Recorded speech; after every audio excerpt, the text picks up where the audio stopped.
Alrighty, thank you for showing up today, guys. Before I start, I would like to take a quick poll.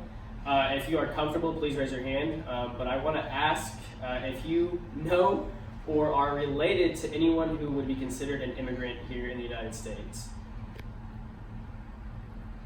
Okay, that's roughly half the people here in the room. I just kind of wanted to show basically, how many people here are actually influenced by immigrants on a daily basis. I decided to kind of talk about immigration reform because I come from a family where half of, my family came from Mexico, and they came here and built a life here in the United States, kind of off the American dream, that they thought that they could come from a country, escape the poverty and all the violence going on over there, and come to a country and build a better life for themselves. So I was able to use this speech as an opportunity to talk about that. And I think that immigration reform is just a topic that we need to be discussing, especially with Trump being elected into office. I just feel like immigration reform is something that is kind of being pushed on the national level, especially in the past few years. It's something that's just kind of really reached the top of his political agenda. I kind of just have two main points that I really want to speak over, and the first being really how influential immigrants are to our economy, and the second being the impact that we as America get to experience through the cultural sharing that is experienced with immigration reform. So I'm just going to go ahead and dive right into this. The first thing I kind of want to speak about is how exactly immigrants are being influential in our economy. Open Society Foundation speaks about our workforce.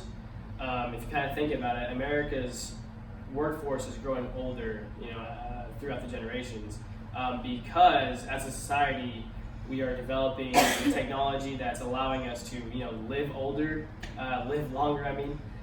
Because of that, people are living longer and they're working longer, and so we need kind of a new, fresh wave of people to come in and take jobs that require, stamina and health and just energetic youth.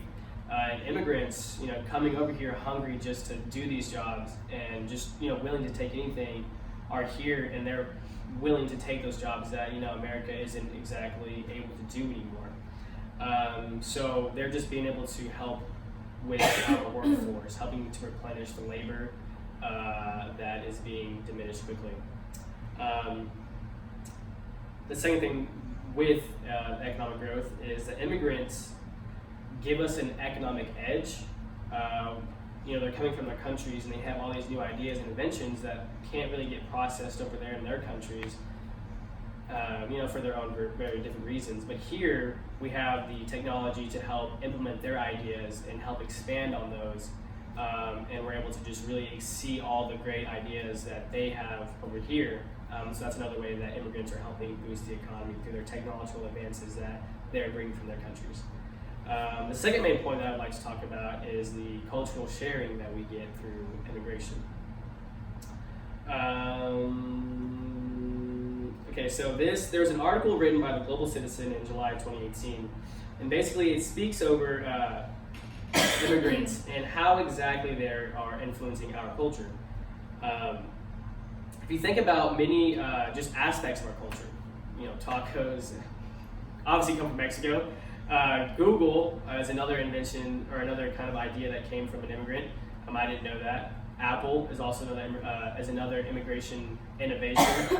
And just so many other different types of technological advances. These are all things that are coming from immigrants that we as America would be left without if we weren't allowing immigrants to come here and spread their ideas and their beliefs to us as a society.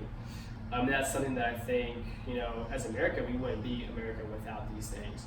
So, another thing is just with the cultural sharing that we get through immigration, we are allowing ourselves as a generation to become more open-minded. Oxford Martin University has a professor, and I did not write his name down, sorry about that, but basically he speaks about how through our open-mindedness, we are coming to a point of unity that is needed in today's society. we're in times of war. We've always been going through and out of war, and through immigration reform, we were able to allow these immigrants to come here and just start new lives, and allow us as a society to be more susceptible to their ideas and their points of views, and hopefully, end things like world hunger and just war in general. So yeah, I mean, immigration reform I think it's just something that we need to kind of really keep on the forefront of our minds, because it's something that doesn't just die out through generation to generation. I believe it's something that's going to impact ourselves and future generations to come. Being someone that comes from a family where my grandparents came over and started a life here, and that's why I'm here now. I believe that this is something that I'm kind of passionate about. Immigration reform is something that we need to make sure we keep on the forefront of our minds.